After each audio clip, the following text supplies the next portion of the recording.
What's up, YouTube? In this video, we're going to be doing the part 2 of the DA Star 6250 F4 versus the HD DA 55300 PLM.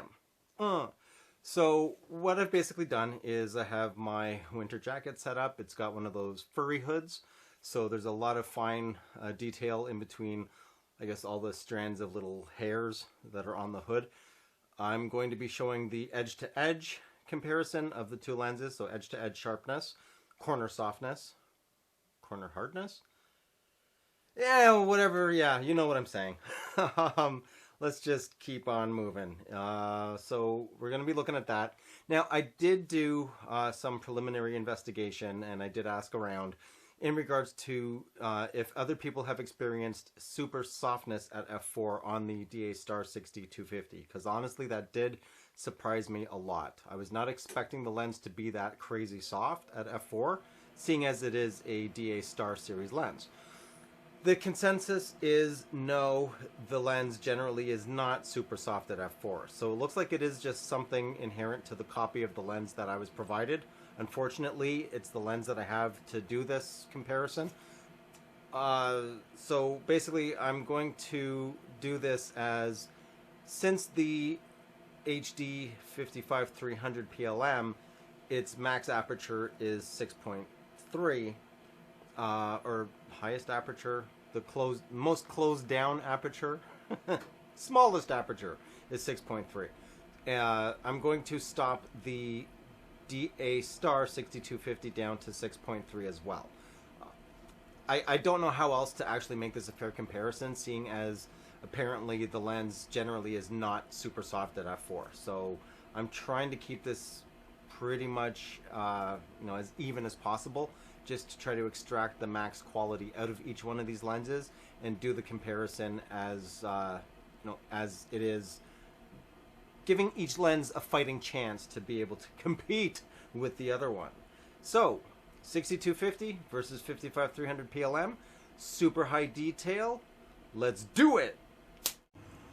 Okay, so here is my winter jacket, and as you can see on the hood is a lot of those really fine hair fiber, whatever you want to call it, things. So there should be more than enough detail to be able to get these lenses to really show their actual sharpness. So let's just get right down to it. Okay, so here we go with the DA Star 6250 f4 versus the HD DA 55300 PLM detailed image comparison. So these were both shot on the PLM. It was at 55. On the DA Star 6250, obviously it was done at 60 millimeters. The DA Star was at f4. The PLM doesn't go any more than 4.5 for an open aperture. So on the left side here is the PLM, and on the right side is the DA Star. This is going to surprise some people. Again, it seems to be that it was just the copy of the DA Star that I was using. So let's go to 100%, and you will see, it does seem to be a bit sharper on the PLM. It was a big surprise to me. Actually, I shouldn't even say a little sharper. It's a lot sharper. Again, it's at f4.5. And you can see, just the amount of detail in the hairs compared to the DA Star. This was a surprise. This was absolutely a surprise to me. I really was not expecting this kind of outcome.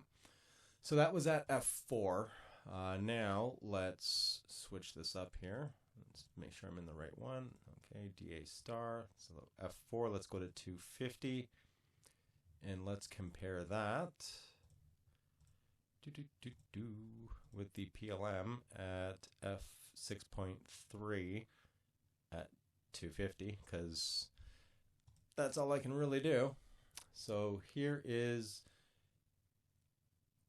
this is also very interesting. So there's a stark contrast in regards to the focal distance. The HD DA 55300 is more zoomed in. The DA Star is a wider angle of view. So it does seem that, from what I've heard, if some of the lenses are rated only at their infinity focus range in regards to their focal length when zoomed in. However, again, even at 6.3, it's the DA Star. Oh, that's at f4. Sorry, my bad. So this is at f4. So again, at f4, it's just pretty soft. It's not very sharp. I mean, look at the PLM on the left. It's incredibly sharp at 6.3, which for the PLM is wide open, right? So this is, I confirmed it with the owner. I wanted to make sure that, I wasn't seeing things or something way off on my end. And he confirmed that, yes, at f4, the 6250 is very soft. So let me go back here. And which one is that? Okay. So let's go to the DA Star at 6.3 at 250.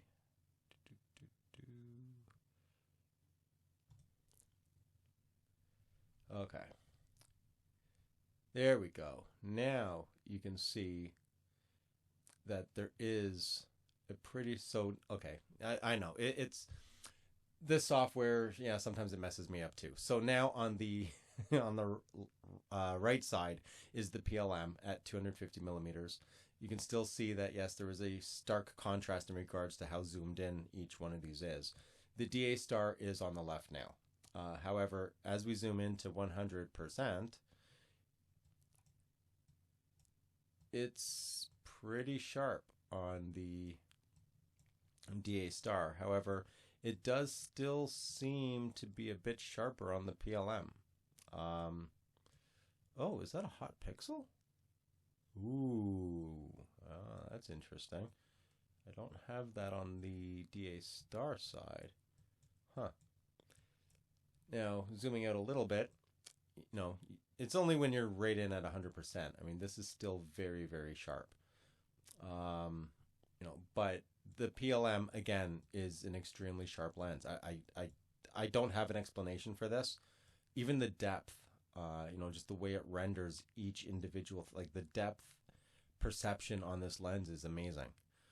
This was a big, big, big surprise for myself. I was really not expecting this kind of outcome whatsoever. Let's go, so that's the DA Star. So let's go to F8 at 60 on the DA Star, and then let's do a comparison with the PLM. So what are we here? F8 at 60, so F8, I didn't even do that. F6.3 at 55.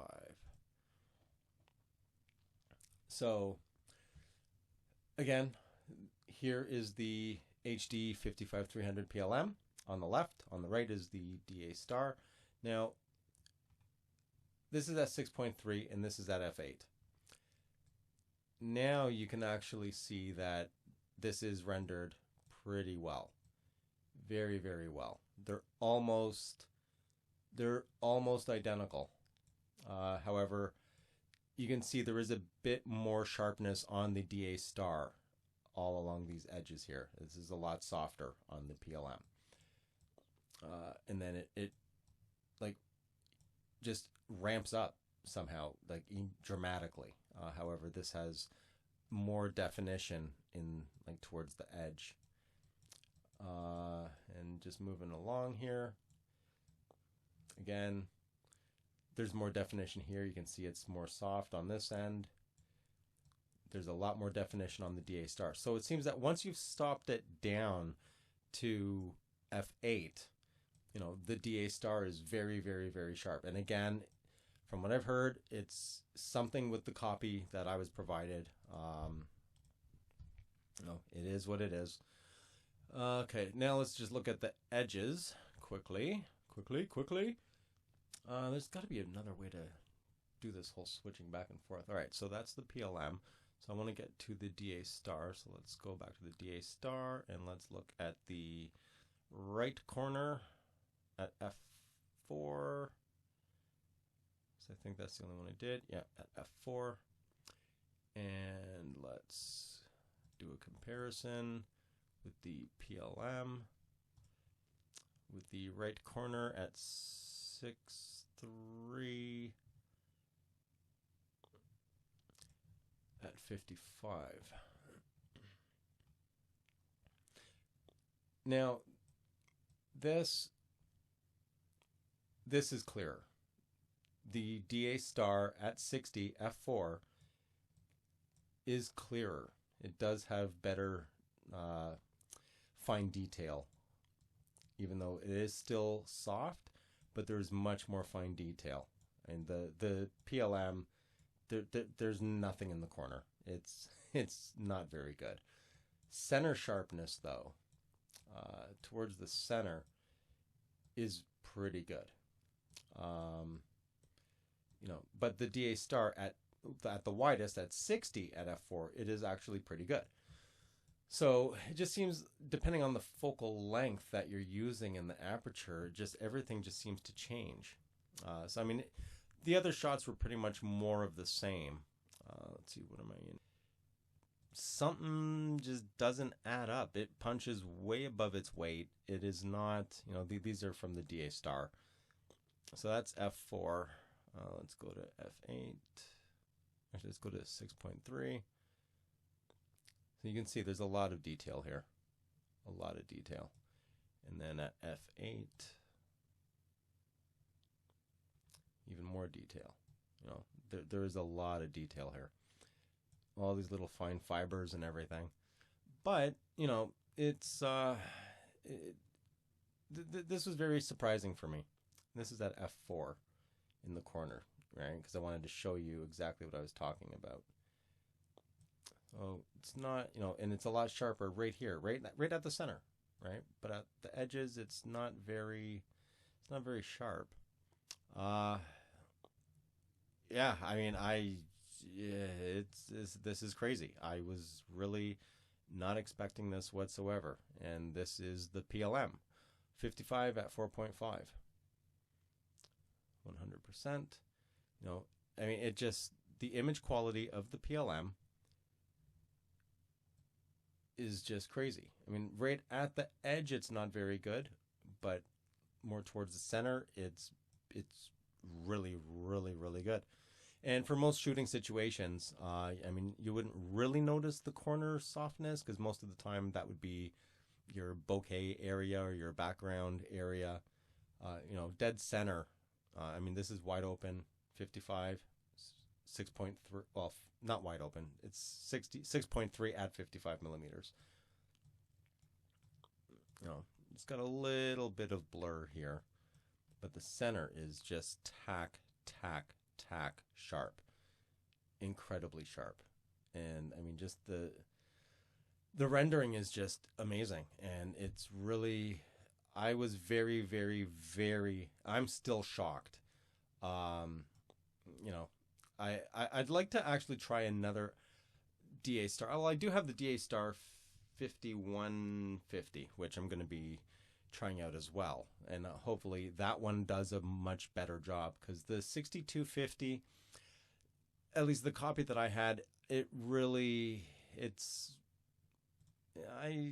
don't get it. I really don't get it. I don't get it. Someone help. Yeah, but anyway, okay, so next up will be just very, very quickly, just the sound that the SDM system uses when it is focusing versus the absolute silence of the PLM. And that will be it. So before we get on to that, I might as well just throw this out now.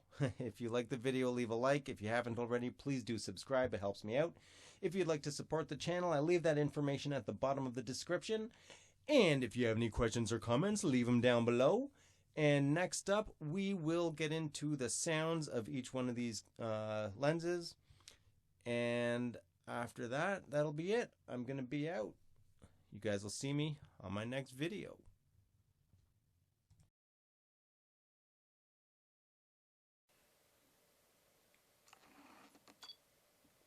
There is a slight high-pitched whining sound when it's focusing, but it's not all that loud. And now I'm going to switch over to the PLM and do this again.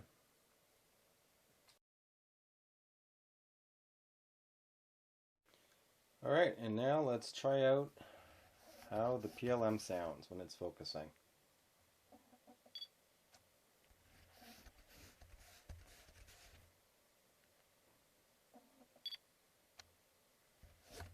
I don't think there's any sound. There you go.